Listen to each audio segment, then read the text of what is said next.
All right, and then over here we have a very special car. Go ahead and tell us a bit about this one. Yeah, this was kind of my white whale for years. It's an 8 Series was not necessarily the one I wanted, but I wanted and lusted for a 850 CSI.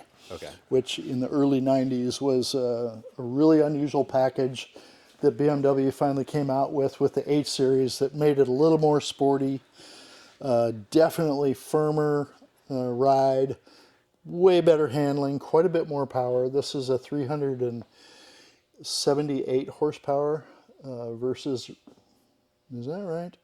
Yeah, it's right about 380 horsepower versus about 300, and bumped up to 320 in the 5-liter V12, Okay. and then the 5.6 liter or 5.4 liter V12 later on. So the CSI, they made 1,500 of them for the North American market. So this is one of 1,500. Yeah, and this is actually number 31. Number 31. Which is kind of ironic because it's an E31. That's kind of fun. That is cool. Yeah, has a Dynon exhaust on it, which was what Dynon did was carve out the guts of the stock BMW mufflers. They did that in the E34s. They did that in the E38s. Did it in a lot of cars, and then they'd weld the muffler back together, and the sound was terrific. Nice. They just took the baffling out of the inside and put bigger tips on generally. This car has about 38,000 miles on it now. I bought it. An auction ended on Cars and Bids, and so this is a Cars and Bids purchase. Cars and Bids. It was off Cars and Bids because I was the high bidder, but it wasn't high enough. Okay. So I ended up getting together with the seller and struck a deal a couple months later.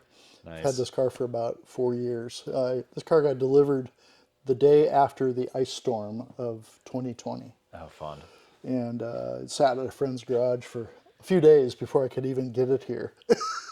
And then there's an interesting feature on the inside of this. You got an old school phone.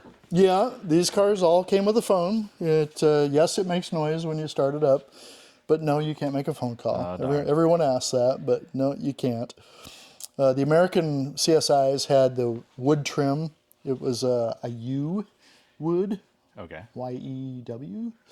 And beautiful wood. I love it. The Euro versions were vinyl in the overall interior, and the sport seats came in the Euro trim. But the American version had the wood trim, and they called them comfort seats. But they're it's a good sporty seat for being as comfortable as they are. Right. Yeah. One interesting, we had a little debate about the throwing stars versus Empires, which are better looking. Yeah. These came with throwing stars, as did the E34 Euro M5, and as did the American M5 in '93. But, so these throwing stars came stock on the CSI, and on the Euro M5 and the American M5, the E34. And then they were also stock on the Sport, the 540 Sport, that was out in the other shop. Okay. Those were the 3 cars that these wheels ever came on. And I have one of all of them. That's my one wheel claim to fame. You have all the throwing stars. Yeah. Nice. Yeah. Awesome. These have a very unusual hood opening system. There's 2 buttons that you have to push simultaneously. Okay. After the release. Oh, wow. So obviously a V12, it's a 5.6 liter and about 380 horse. Wow. There was talk for years. There's been talk about the McLaren F1 engine that we discussed about the E36 engine. Yep. That this is like the predecessor of that engine. Yes and no. It's a block that's the same block, but all the engineering after that was done specifically for the McLaren F1. That was one engine, and for this, the evolution was way detuned and way different. But compared to the other V12s that were in the E32s and E31s, it was definitely a leap ahead. Right. that the BMW made. Because when this car came out, it was like one of the most advanced cars for BMW. Because wasn't this like one of the most aerodynamic cars Yeah, too? yeah. The goal was to get it below 0.31, the coefficient of drag, and it came in at 0.29.